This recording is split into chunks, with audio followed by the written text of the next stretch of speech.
My name is Welcome to the second episode of CyberTalk, where we want you to stay aware to show you care. We are very excited that you are here today, and we have some very new but interesting content to share with all of you guys here today. Just a quick reminder, we are live every other Tuesdays at 8 p.m. EST or 5 p.m. EST. Make sure to follow our social media and website at www.k12cybertalk.org to follow for more updates and resource links. So before we get started into the show, how was everyone's week? And are you guys excited for Thanksgiving? Thanks, Krissa. Hi, everyone. My name is Sydney, and I'm currently a senior in high school. And my Thanksgiving break is going to be amazing, hopefully, because I need to catch up on a lot of sleep. And I'm really looking forward to it. How about you, Timothy? So hi guys, I'm a junior at Troy High School. My name is Timothy Kim, and I think so. Like Sydney, we also got on Thanksgiving break, and I think I'm gonna start being able to relax more and be able to spend more time with my family. And I'm really looking forward to having some good food over Thanksgiving. How about you, Jacob?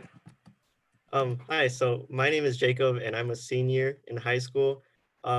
So I'm looking forward for this Thanksgiving break is probably doing my college apps that I didn't do until now.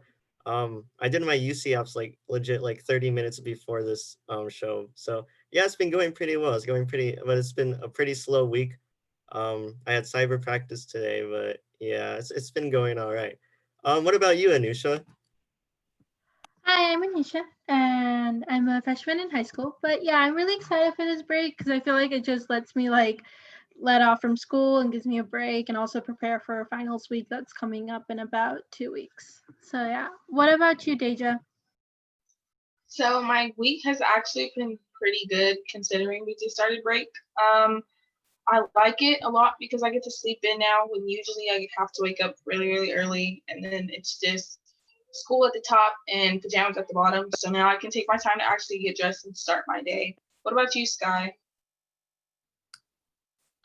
Yeah, thanks for asking, Deja. So I'm really excited for this year's Thanksgiving because even though we can't really get together with people due to COVID, I'm really excited for a really delicious Thanksgiving dinner. So that's something to always look forward to. How about you, Anna?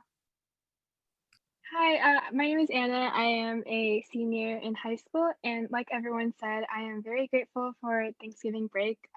There's a lot more time to sleep in and to work on college apps, so I am very grateful for that.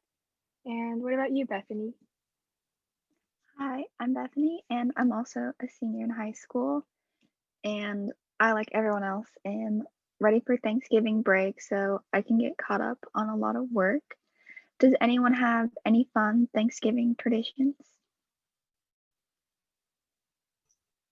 With my family, we just eat a lot, watch football, and make bets on the game, and then make fun of whoever's playing because we're really diehard fans and everyone's not supporting the same team, I guess you can say. So that's one of our traditions. What about you, Anne? One of my family traditions, basically we have the traditional Thanksgiving turkey and ham every year, but we also have Chinese food on the side every year. So we have lamb skewers and hot pot, and it's just a very delicious meal overall. That sounds amazing. My one goal or dream in life is to try hot pot. I've never tried hot pot before. But similarly to you, Anna, my family and I do a mixed tradition. So we have like an American style dinner where we have turkey and stuffing, macaroni and cheese. But then we also have like Korean style dishes. And so we get the best of both worlds. A tradition that my family does is that actually no one in my family really likes pumpkin. So instead of the pumpkin pie, we actually get Banberry pie because there's a pie place right next to our house and that's kind of their specialty. So I guess while everyone else has a lot of pumpkin flavored desserts, we get banana strawberry pie. I know my brother, Ben, he absolutely loves pumpkin pie. So sorry, Sky. But my family's very split on what pies they like. So we'll have 3 to 4 different pies. There's the pumpkin, cherry, chocolate mousse, and depending on if we have the stuff, there might be a lemon meringue. Wow, I'm really glad that all of us are all fortunate enough to eat very yummy and delicious food during Thanksgiving. And it is the month of giving thanks. So I was just wondering, what are you guys all thankful for? I'll start off. I'm thankful for the show and the opportunity to meet everyone here, part of this K12 Cyber Talk. I agree with you, Carissa. This whole experience is something to be thankful for, but something I would say that I'm thankful for over this time, is the opportunity, because I do have a lot of work that I need to catch up on.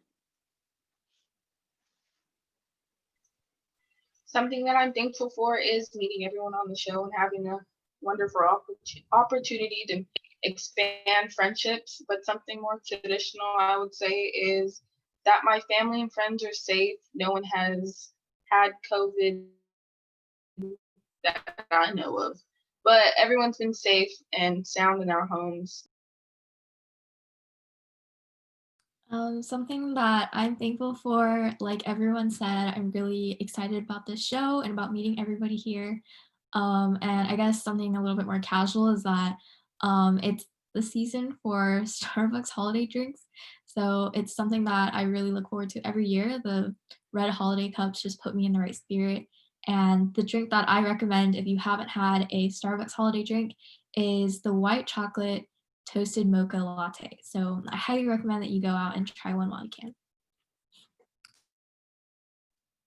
Something I'm grateful for, I will go with a more traditional response. I'm really grateful for my friends, even in quarantine and especially in the middle of college apps. I can always depend on my friends to be there for me and kind of cheer me up.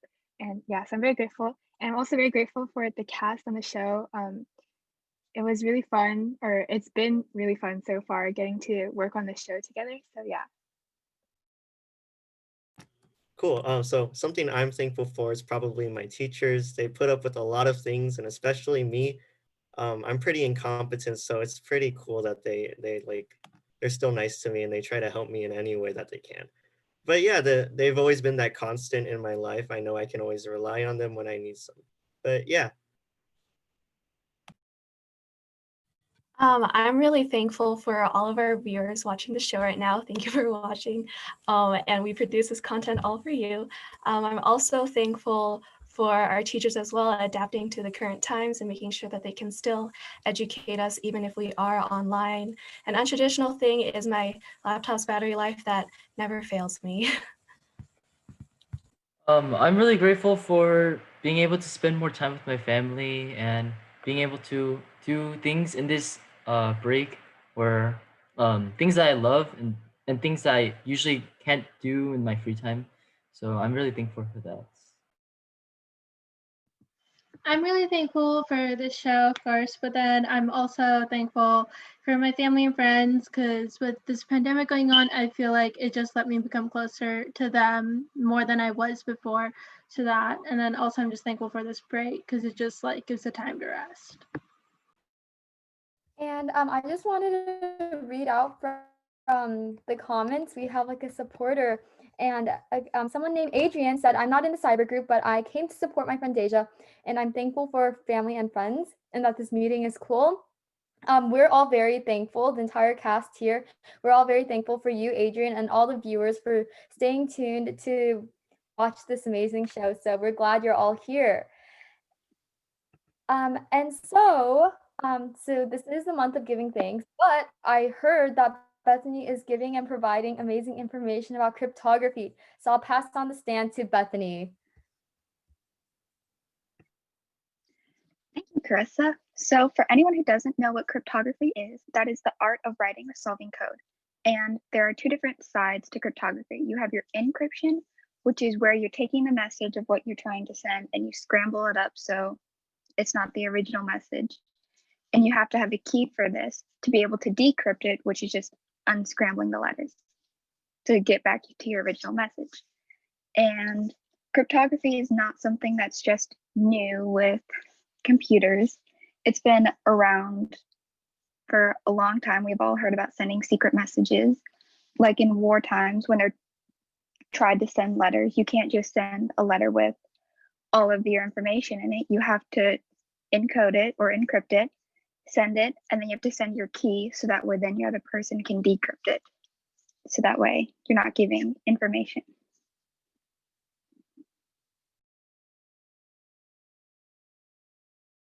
Oh, sorry. Thank you, Bethany, for the mini crash course history lesson on encryption.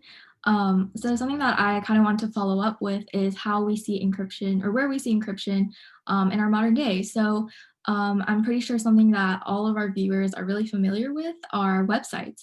So actually, if you've ever seen a website URL, you are probably familiar with the acronym HTTPS. And the S in HTTPS actually stands for secure.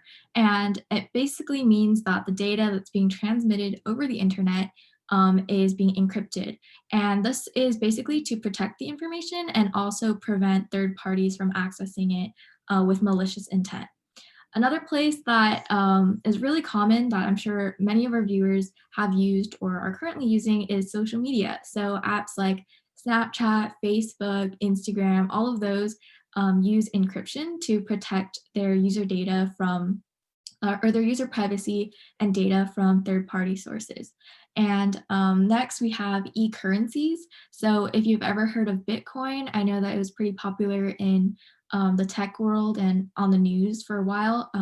They actually use encryption and decryption to keep purchase information, purchase history, and all of that completely secret, which is extremely important because the transaction information can be breached and used with malicious intent by hackers.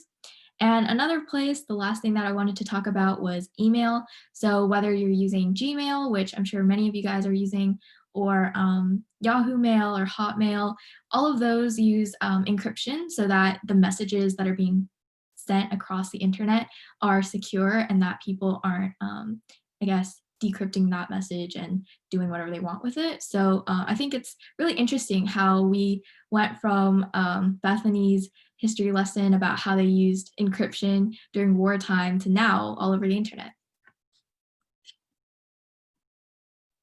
Yeah, and with all this talk about cryptography in the real world, some of you guys might be thinking that it sounds really complicated, or at least I know that's what I thought when I first started cyber.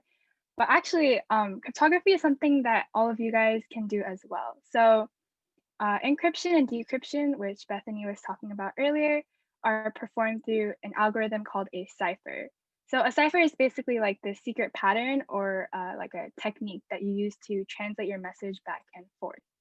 And today I'm going to be showing you guys the easiest cipher out there. You guys can learn some cryptography too as well today. It's really simple. You guys can just do it with pen and paper.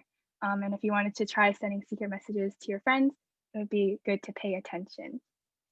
And the cipher I'm about to show you is called a Caesar cipher. It's called this because way back in the BC era, I think 100 BC, Julius Caesar, who all of you guys know, uses the cipher to send secret messages out into the battlefield where his generals and soldiers were. So I'm going to pull up a quick demonstration of the Caesar cipher. Yeah, so all of you guys can see this. It says crack a Caesar cipher. I will be explaining this graphic as I go. So on the left side, there is the plain text unencrypted message. This is in English. All of you guys can read it. I will change it to something easier. So I'll say, hi everyone, we are CyberTalk. So yeah, on the left side, it is in plain text or in English. You guys can read this very easily. And on the right side, you can kind of see how the to play out. So let me give a quick explanation. So it says original and the alphabet is in yellow. So this is the original alphabet.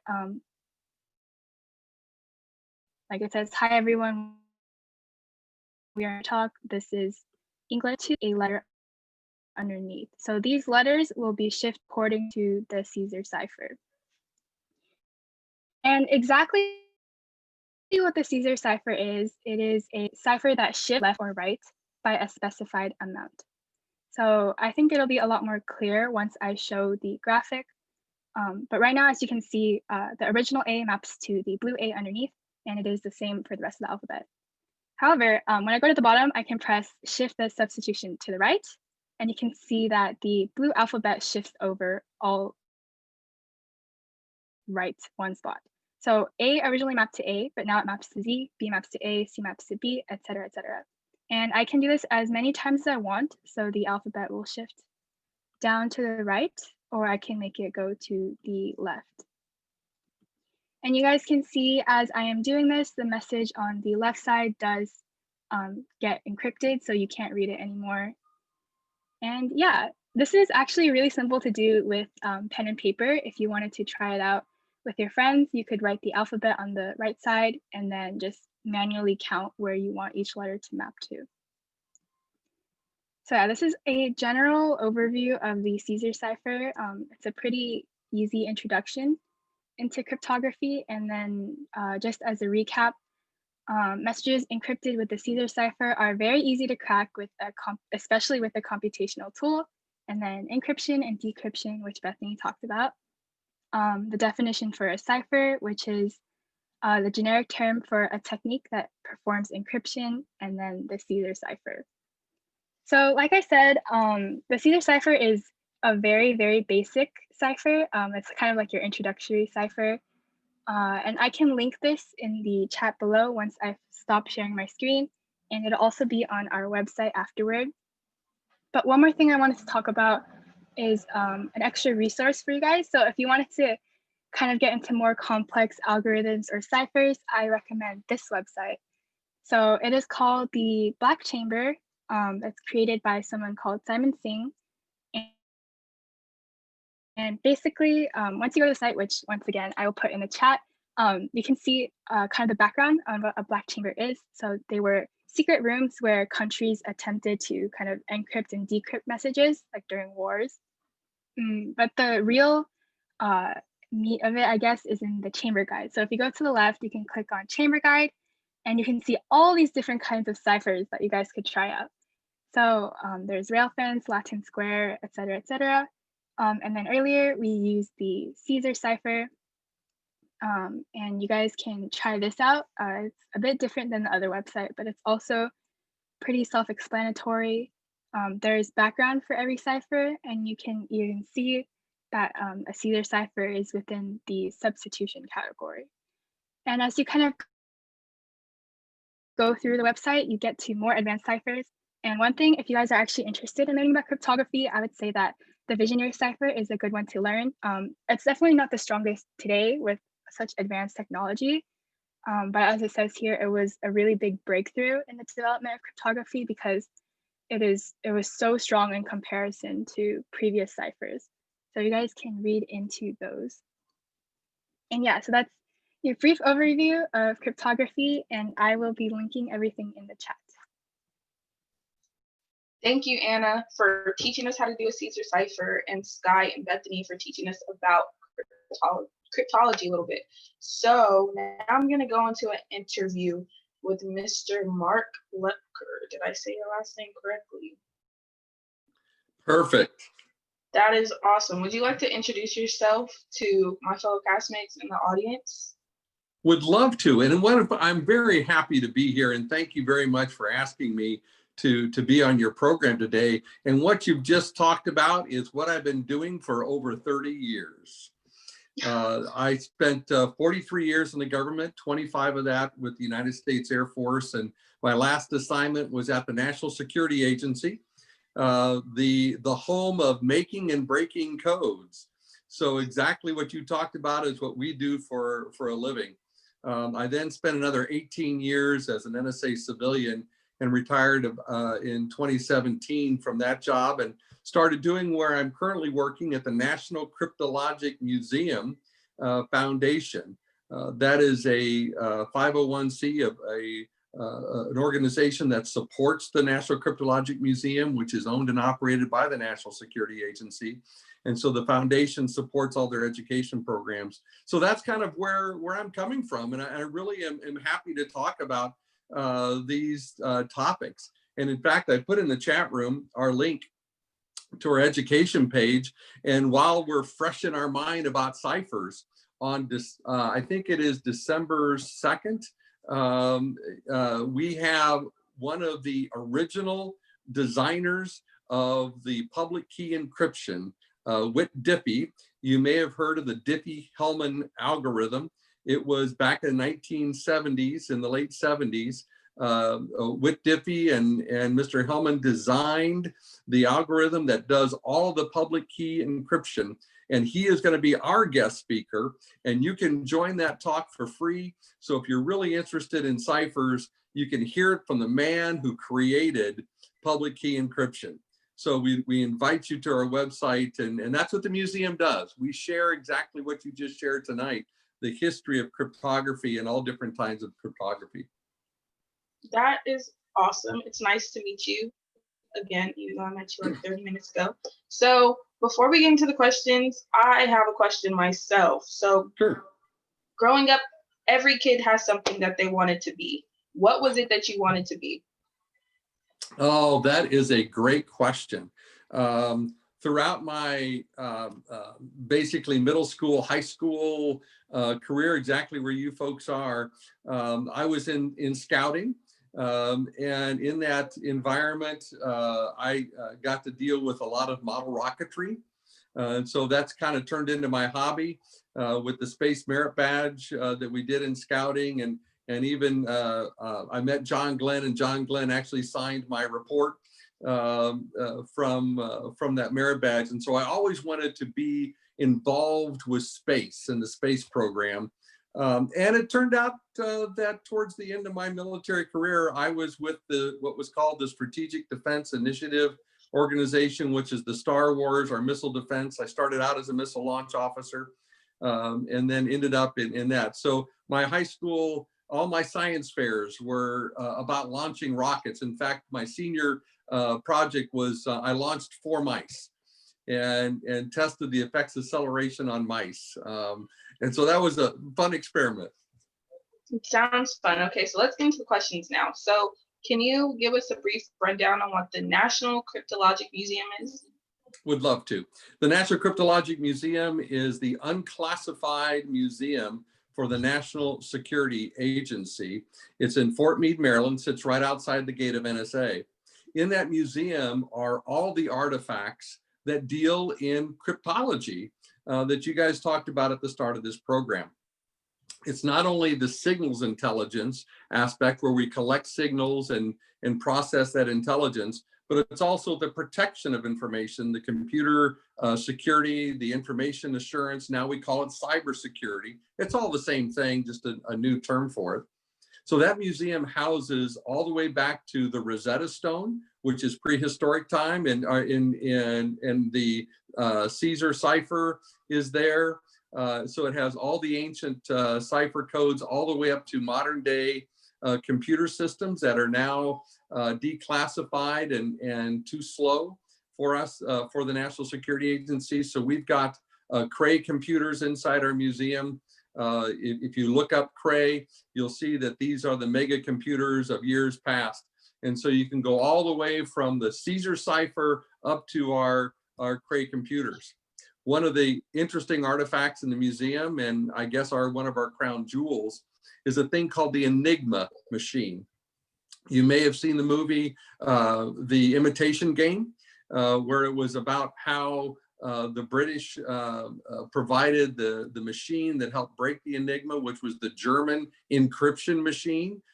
Just like you did for the Caesar cipher, this was a machine that they thought could never be broken because of the strength of the encryption. And so this tells the story of how in World War II, the Poles initially broke the code and gave it to the Brits, and then we worked with the Brits to provide the technology to actually break the Enigma code, which brought the World War II to an end, I think several years sooner, because we were able to actually read the German messages and they didn't know we were reading their strategies. So the museum talks about how important cryptography is, talks about the Navajo code talkers. that we used with their language in various wars in Korea, etc., to hide the language that we were trying to broadcast. So the museum is all about sharing what we do in cryptology. Okay, well, that being said, since we do have a global pandemic and we're not capable of flying out there to meet you and see all these cool different artifacts, can we virtually do a visit, or it's just pictures on the internet? That is a great question. And it's one of the things that excited me about joining the foundation. I'm the director of education for the National Cryptologic Museum Foundation. And my goal was to break free of the physical walls of the museum. The museum provides wonderful opportunities for kids who live in the Delaware, Virginia, Maryland area, or people who travel and then stop by the museum. But I want to make sure everyone has the opportunity. And so we've been installing some really cool virtual technology. I have a little robot that runs around the museum. And in fact, your teachers can run that robot, and many teachers had. I had a classroom in Kauai, Hawaii, visit the museum and run the robot. And we have one of our historians, our docents, talk about the artifacts, but from a virtual environment. Because of COVID, we've been working very closely with the museum staff, and they have instituted today, you can go to the website and sign up for a live virtual tour. I think they do them 3 times a week. So you can register for the tour, and they have different topics. They'll talk about World War II. They'll talk about the modern encryption area. They'll talk about the native code talkers. So they have various topics that you can sign up for. So today you can visit, just not pictures. It's live through Zoom.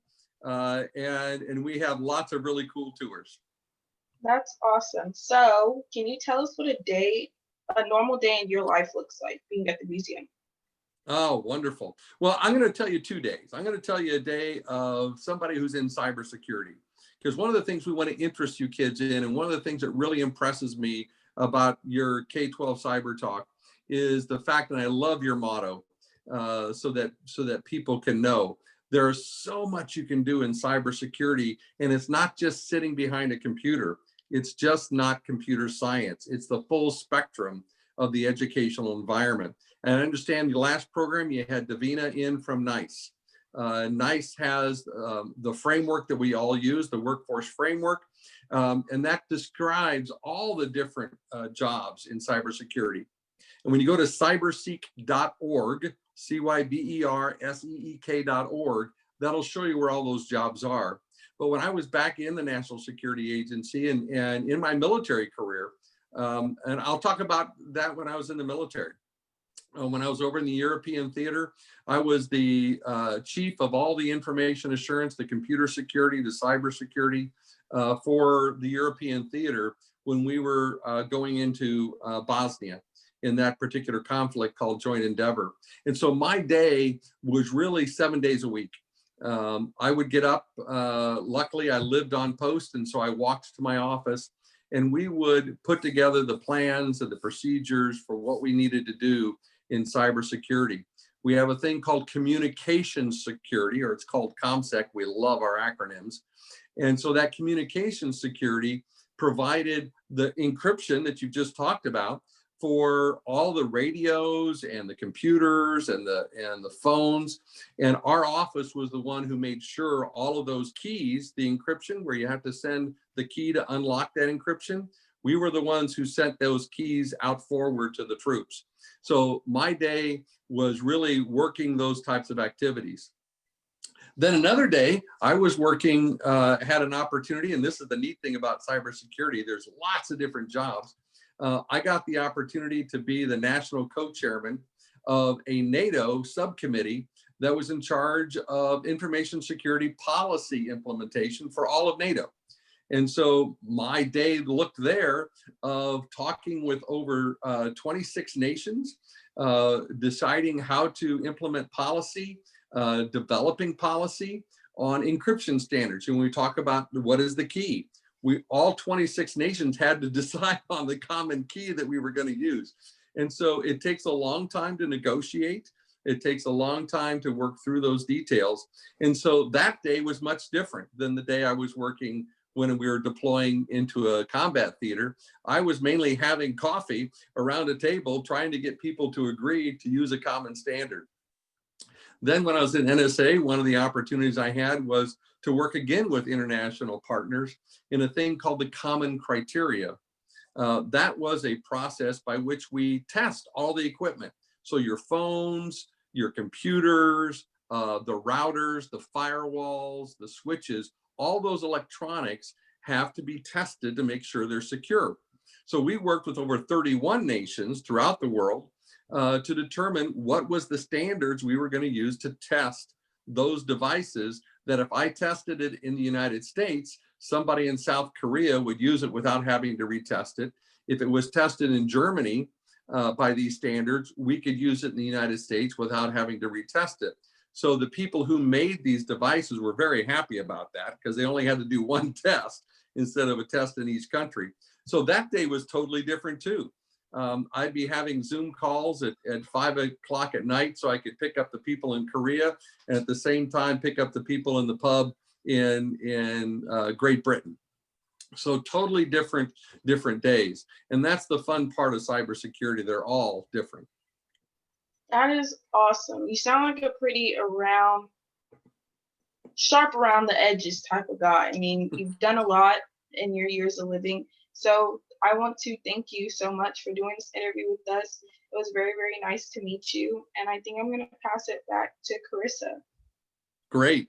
Thank you very much. And since you guys were passing on Thanksgiving traditions, I'll share you the one from my family. After Thanksgiving dinner, after the football games, we watch White Christmas to start the Christmas season off.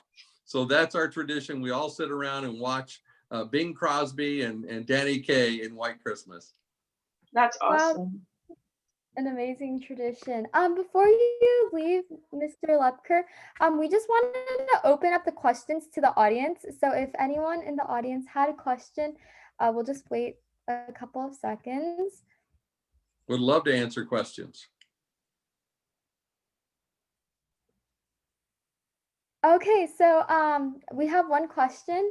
So I believe a student asked, what would you say to other students who may consider a career in this pathway?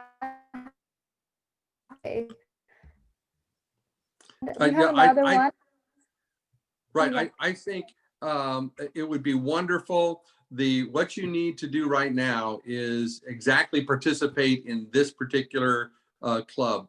And to, I heard lots of great examples of understanding about cryptology, understanding about coding, understanding about math and science. It's the STEM courses. Those are very important. But also what's really important is curiosity. Curiosity is what cybersecurity is all about. To be curious about solving puzzles, figuring out why things work, taking the advantage of not just sitting around, but going and figuring out the problem. Those are the skills that make a good cybersecurity professional, is that curiosity. Sure, the math helps, the computer science, the coding, all that stuff helps. But if you're not curious, if you don't like to solve problems or puzzles, that's the key to cybersecurity. Wow, that's so great. We also have one more final question from the audience. And he asked, how does the modern world depend on encryption? Oh, that is a perfect question. And I think it's why we need you. When you look at cybersecurity or cyberseek.org, you'll see there's over 500,000 jobs unfilled today. And those jobs are starting in the salary range at entry level at around $75,000 a year. So right now, because of the shortage, the salaries are really good, but everything we have depends on encryption. The cell phones you're having, you talked about Instagram and Facebook and HTTPS.